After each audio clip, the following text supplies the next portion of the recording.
What's up, guys? It's Missy. I'm back with another SimCity build video. Today we're going to be talking about the difference between high and low level CoM. For those of you guys who are new to the channel and or are confused about some of the contest mayor's advice, when you look at any one of my videos, especially the walkthroughs, okay, on the title, it should say high or low level CoM. It also, I begin every walkthrough. If I don't begin every walkthrough with a setting the scene, I'm supposed to. So I know there's very few out there, if any, where I did not do that. Setting the scene is also part of high or low level CoM, right? So for those of you guys, like I said, that are new to the channel, make sure that you hit that like and subscribe button. I'm going to be explaining today the difference between high and low level CoM so that you are no longer confused, like this person here in the comments section. So I got this comment about 2 hours ago. And it says, not sure if I understand all of your videos. We need to have all upgrades in the main list. All right, then what to do? Shall we start doing streaks? If all upgrades are in the main list, most likely you'll get high time production stuff in the streaks. So isn't it better to have upgrades in the streaks? So this right here tells me this person has absolutely no idea what the hell has been talked about on my channel. Mainly because if he did, he wouldn't be asking these questions. Now, he's probably new to the channel, like many of you guys. So, if I wasn't clear, there's a lot of information in my videos. So, a lot of times, you know, even though I say the things over and over and over again, it somehow gets missed.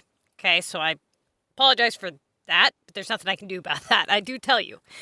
So, what it sounds like here is that this person is able to do upgrades and isn't understanding that they're not supposed to be stacking them up.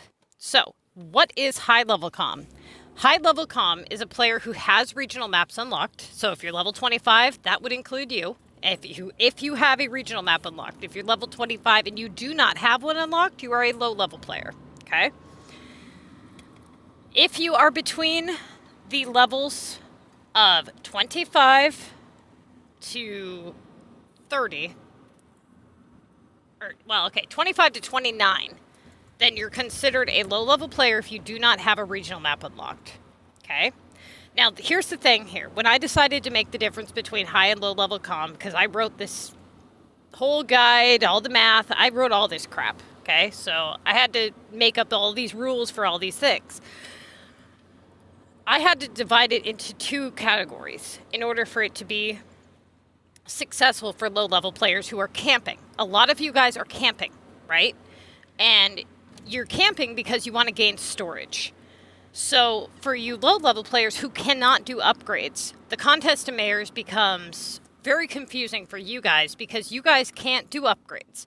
So if they come in the streaks and you spend all this time trying to get these streaks done to get these bonus points, mind you, most streak tasks are of low value, and you're unable to get those bonus points, it really hurts you later, right? So the only way to ensure that you can do all of the 6 streaks in Mega is to make sure that you have all 7 possible upgrades available in the main list. Now, this is about the max that you're able to do without the contest mayors just becoming impossible. Now, if you go up to level 30, then you're going to unlock Omega, which means another upgrade and another 2 assignments that you would have to add to your list, both of which would be problematic for you, right? Because if you're a low-level player, that means that you would have to try to stack in another premium upgrade, which is just another hit against you, and a non-premium Neo-Simoleons task, which you would be unable to do because you, well, I mean, technically you'd be able to do it, but it's not premium, so it's like, psh, who cares, right? It's not a very good thing to do non-premium tasks unless you absolutely have to, kind of thing. So that is the cap. You cannot play low-level CoM if you are above level 29. You cannot play low-level CoM if you have a regional map unlocked. I'm going to explain why that is. Technically, you can try, okay? But what I'm telling you guys is you're going to run into big problems that cause big problems, okay? Like, that's not what I meant to say. What I'm trying to say is you guys are going to run into situations that are going to cause a lot of problems for you throughout your week of CoM if you try to play low-level CoM as a high-level player or vice versa, right? If you try to rotate your low premiums before anything else as a low-level player, it's going to result in high upgrades as your kickback rather than rotating what we consider premiums for low-level players. So, let me just wrap this up again. If you are level 25 and you have a regional map unlocked, you're going to get regional assignments like regional currency tasks. You're going to get regional HQ tasks. You're going to get regional upgrades. All of those tasks are a pain in the butt, especially even for high-level players that have them, they're a pain in the butt, okay? Now, when you first start out and you only have one regional map unlocked, it is even more difficult because the regional HQ task can come back in the streaks. And that task, that task is a premium task. So if you only have one regional HQ, right, and you open it up to do this 3,000 point assignment because it's holding you back, and you don't finish all 6 streaks before that regional HQ closes, well, and it comes back, what do you think is going to happen? You're going to fail, right? And that means no bonus points for you and a failed assignment, which could mean winning or losing, especially when you guys are at high levels. And most of the high-level players that only have one regional map unlocked, they don't have a whole lot of storage capacity. Their city is crap, and they didn't restart when they should have. So, again, they have a lot of difficulty. Now, you have to remember, I started the Missy's Building Guide over a year ago, so some of the people on the Missy's Building Guide are now high-level players. They were able to unlock 3 regional maps almost instantly after jumping from low to high-level CoM. And it helped them tremendously. And they're doing excellent in the Contest of Mayors. They have the space they need. They are able to unlock their dozer ASAP. You know, they do really good. So within 1 year's time, they're already lapping everybody who's had cities for 6 years. And they're not even suffering because they can do the design challenge and earn those old buildings back. So here in another year, they're probably going to have more crap than most of the people that have been playing for 7 years. Now, for low-level players, okay, you guys are going to have the hardest part when it comes to the Contest of Mayors. High-level CoM is a cakewalk in terms of choices and what choices to make. It's hard to get those assignments done, especially when you're not used to extreme gameplay. Okay, there are 3 things that make you successful at the Contest of Mayors. 1, knowledge, choices, right? 2, prep. 3, speed. Those are the 3 key things that you need to have in check before you think that you're going to be at the top of the leaderboard winning every week.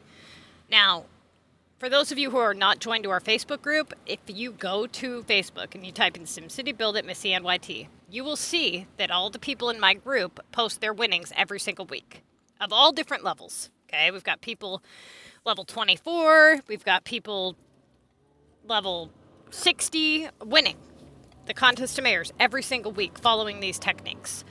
Now, if you don't incorporate all 3 of those things into your week, you are going to fail miserably. So, it doesn't matter which technique you're using, high or low level CoM, if you don't have all 3 of those things in check, you're going to fail miserably, right? All right, now that we've got that sorted out, for you low level players, the Contest of Mayors is the hardest for you in terms of choices. Everything, all these techniques and confusing math formulas and things like that you see on my channel, those were all written for you guys because you guys have such a nightmare of a time because you have to work around upgrades. And when you have to work around these upgrades, you also have to work around factory productions, okay? So, essentially, there is a new rotation formula video coming out for you guys, assuming that the game has now changed, okay? Now, this is all hypothetical. It used to be that you could get war assignments in the streaks, okay? And now people are saying you can't. Now, I haven't seen any because my players deliberately try to avoid that situation from occurring. So it would make more sense why they would not have this occur if they're deliberately trying to avoid it, right? Now, for the past couple of weeks, I've been putting it in my videos, asking you guys to send me screenshots if you have a war attack in the streaks, or a, there's another kind, it was like the war attack, and there was like two more. Oh, the design challenge, that was one of them, and I can't remember what else it was. I'll have to go back and look. But the point being is that if that is in fact the case, then what you guys need to realize here is that, like this person said, if you stack up all these upgrades in your list, then the probability of getting a high factory task or long factory productions in the streaks is going to be higher, right? Well, for you guys that are low-level players who have to do things in 2 rounds, that is not a good thing. So what we've been doing, if you've been watching the walkthroughs, is we've been trying to secure those long factory productions either early on in the week, if at all possible, or just before the streaks begin, right? So that's, again, another kind of difficult task. Sometimes you get all the streaks within the first 10 tasks of the contest of mayors, and you are forced to cancel something. Whereas sometimes it just comes in perfectly. You know, you're able to, do a rotation assignment, you get all your main tasks done, you get a couple low upgrades, do a couple rotation assignments. Those doorways lead you to like 5 or 6 assignments that are good. That doorway ends with a low, upgrade. And then you stack up all 7. You usually have 5 to 8 tasks maybe at best remaining before you can begin streaks, because you're supposed to start streaks at 20 tasks remaining. That is the ballpark number, okay? If you do not have all upgrades in your list by the time you hit 20 tasks remaining, do the math on it. If you use 15 tickets and there are 6 assignments in every streak, there's 6 streaks with 4 assignments in each one, right? So you have a total of 24 assignments that you have to secure.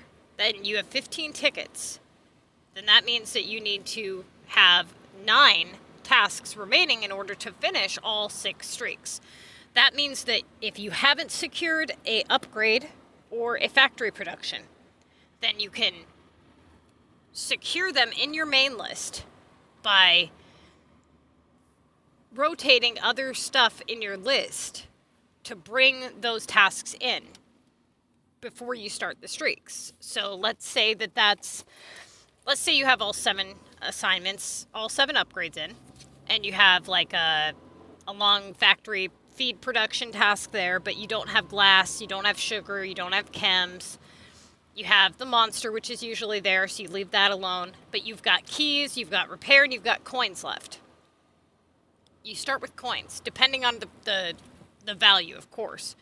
If the keys and the repair are at 1,200, then you would likely start with the coins first. If you've done coins already, then you would start with then keys first.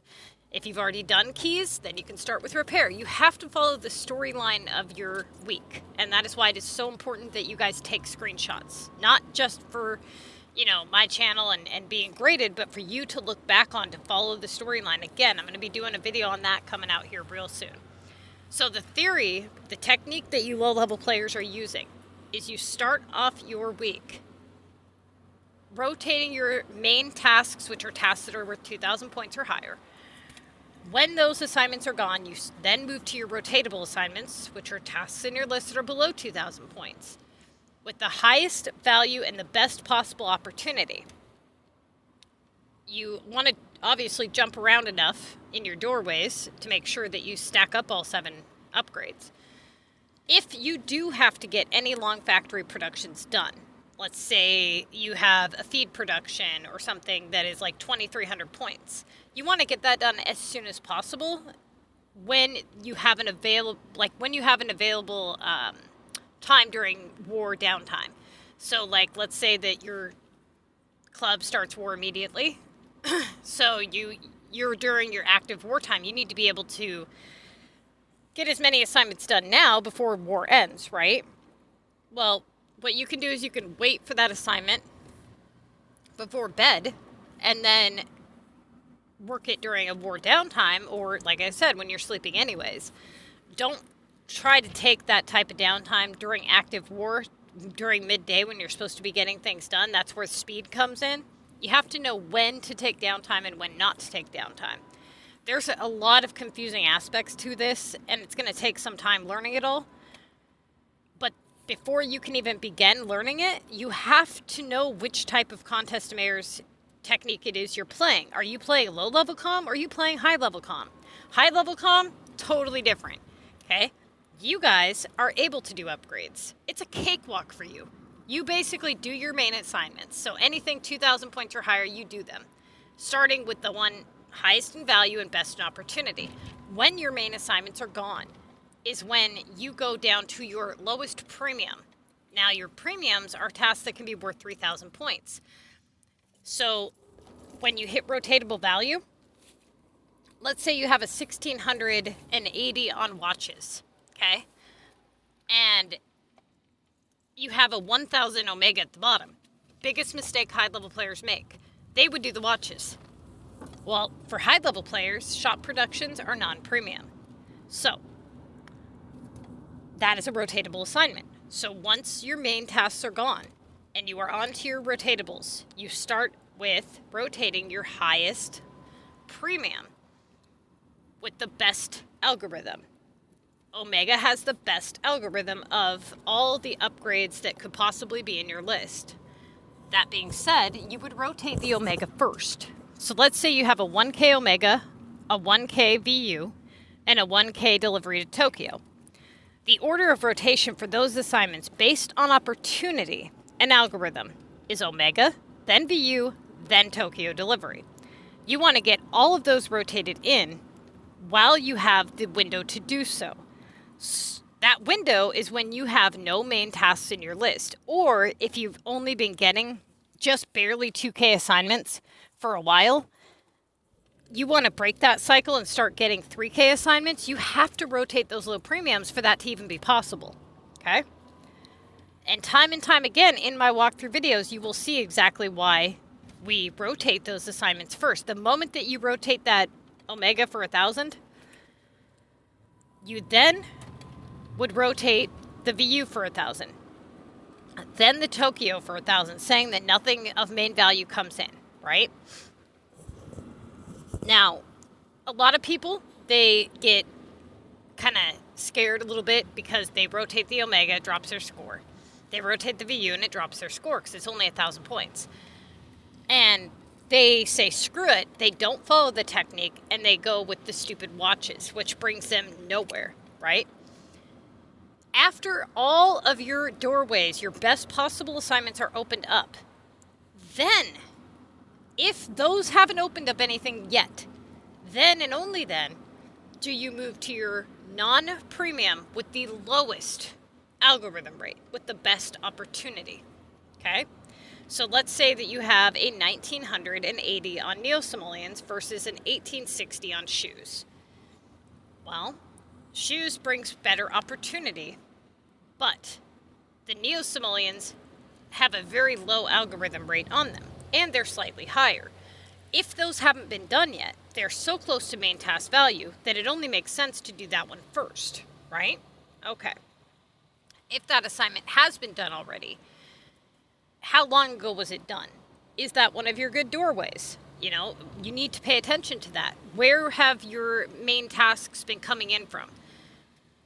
Main tasks and loops and things like that, you'll start to notice you get assignments in loops. That's because you're working the same doorway, right? If you notice that a doorway's been very good to you, it's given you a lot of 3K assignments, and then it all of a sudden gives you a crappy assignment, so you move doorways like you're supposed to, but you then don't get anything good, it may be wise to remember which doorway was very good to you and go back to it, depending on what is behind that doorway, right? Again, you have to be able to go through your choices and follow the storyline of your week. Simply looking at the screenshot, simply looking at your week as a whole is not enough to give you the right conclusion. You have to follow the history in which you've chosen your assignments. This is why I will not grade people's work unless they give me the entire week. I have to see the beginning, the pattern, the algorithm of every single task and every single doorway. When I look through your choices, when I help you guys, I don't just look at a list and pick an assignment off that list. I look through all your previous choices and choose based on all that criteria. You guys need to do the same if you want to have good results. So for low-level players, you guys are going to have a hell of a time, unfortunately, but it's going to help you later struggle. You're not going to struggle if you follow my building guide and my contest to mayor's advice. Unless you're going up against somebody in my group or somebody who really knows my content, then you should be perfectly capable of winning with being able to have room for mistakes, right? So you don't have to play perfectly in order to win. But if you notice you're going up against somebody in my group, and you'll notice because everybody in my group has an abbreviation after their name that says something like S-/D with a number. That is their storage amount, and if they're still collecting land. If they don't have that, then they have an abbreviation with the letter M for maxed out. Most of my players that are super competitive have leveled up, but we always get new recruits into the group for training and things like that. If you're looking for help with the Contest to Mayor's training, I'm more than willing to help you guys. But I will help you if you're not in my group, but you have to be capable of doing all of your assignments in a certain amount of time, or I'm not even going to bother. Like I've got people that'll try to get help from me, and they'll be like, well, we don't do war. Well, I can't help you then, because that's a major setback for you. If you get a 3600 legendary war attack that you can't, 3600, that you cannot do because you don't do war, and there's no monster there, and it just has to sit, and we have to work around things like that, not even going to bother with it, because that type of crap is what's going to make you lose, especially if you're going up against players who don't have those problems. So, if you want my help, you're more than willing to join Neverland. You will have to reach out to Star. He's our recruiting person in our group. The link to him is on our Facebook page. It's pinned to the very top. It's also going to be in the description down below in this video. If you type in the group rules, or I just put up a new recruiting video, joining Neverland, his Facebook information is down there in that description as well. So again, you should have no problem finding it. It's also on Discord. If you guys want to join us on Discord, the link's in the description below. I'm gonna edit the main description that's on all the previous videos and make sure that link is on there, because we just put him as a recruiting person like 2 days ago. So none of that stuff's updated. So if you don't know how to reach out to him and you still want to join the group, you're more than welcome to reach out to me. My name, MissyAnne. You can see on Facebook, you type in SimCity Build It, MissyAnne. I pop right up, okay? So the link to my Facebook is down in the description below. You guys should have no problem finding any of this stuff. If you guys have any more questions on the difference between high and low level CoM, put them in the comments section or hit me up on Facebook. I'm sure a lot of you guys have questions, but those questions I'm sure have been answered on the channel somewhere. Now, if a lot of you guys have the same questions in the comments section, then I'll just do another video on it, so you guys don't have to search for that information. I'm usually pretty good about getting back to people and getting, video requests done and stuff like that. You guys can be successful, you can learn this crap, but you're going to have to give it your all and try and really pay attention to the content. But like I said, before you can even do that, you have to know which technique it is you're using, and whatever technique it is you are using, do not look up the other technique, right? So if you're playing low level CoM, stick to that. Don't even watch high level CoM videos. It will only confuse you, okay? If you're playing high level CoM, don't watch low level CoM videos. Those will only confuse the hell out of you. If you're able to learn low level CoM, the hard work is done. By the time you get to high level CoM, it'll be a little bit of a habit breaker, sure. But within a couple of weeks, all my players were able to understand it, and they did so much better as high-level players than they did as low-level players, because low-level CoM is very difficult, okay? Good luck to you guys. Like I said, if you have questions, comments, video requests, put it down in the comment section.